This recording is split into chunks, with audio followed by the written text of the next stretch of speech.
મારું નામ વિનોદભાઈ મહારાજ છે। હું તર્કેશ્વર મહાદેવ મંદિરનો પૂજારી છું।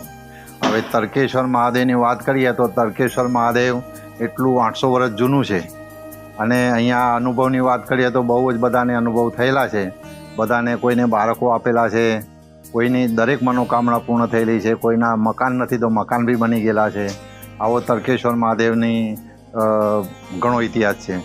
બીજી વિશેષ વાત કરીએ તો આ તર્કેશ્વર મહાદેવ મંદિરનું જે શિવલિંગ છે તો 800 વર્ષ જૂનું છે। અહીંયા બાજુ નદી હતી, તે નદીમાં પડેલું હતું। એક ગાય હતી, ત્યાંના ઉપર દૂધ આપીને ચાલી જતી। એના માલિકને વિચાર્યું કે ગાય ઘરે દૂધ કેમ આપતી નથી, નક્કી કોઈ કાઢી લેતું હશે। પાછળ જઈને તપાસ કરી તો આ શિવલિંગ ઉપર દૂધ આપીને ચાલી જતી। એના માલિકને જોયું, બધા માણસોને બોલાવ્યા, સાફ સફાઈ કરી, ઉચકવાની કોશિશ કરી, પણ એટલું બધું વજન હતું એનું, એ કોઈ નથી ઉચકાવી નહીં।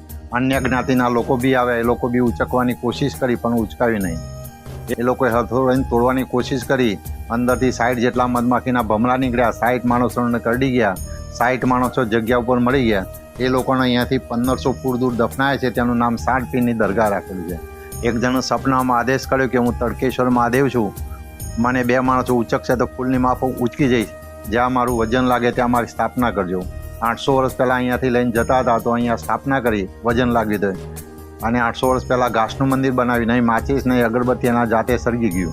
ફરી પતરાનું મંદિર બનાવ્યું, આજુબાજુના મકાન હતા તે એમ જ રહી ગયા, અને આનું છત હતું તે ઉડી ગયું।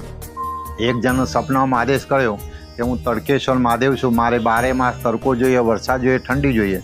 1992માં આપણા નવું મંદિર બનાવ્યું, ઉપર 22 ફૂટનો વ્યાસ રાખેલો છે। બપોરના ટાઈમ તમે આવો તો ભગવાન ઉપર સીધો જ તડકો તમને જોવા મળે, એટલે નામ તર્કેશ્વર મહાદેવ છે।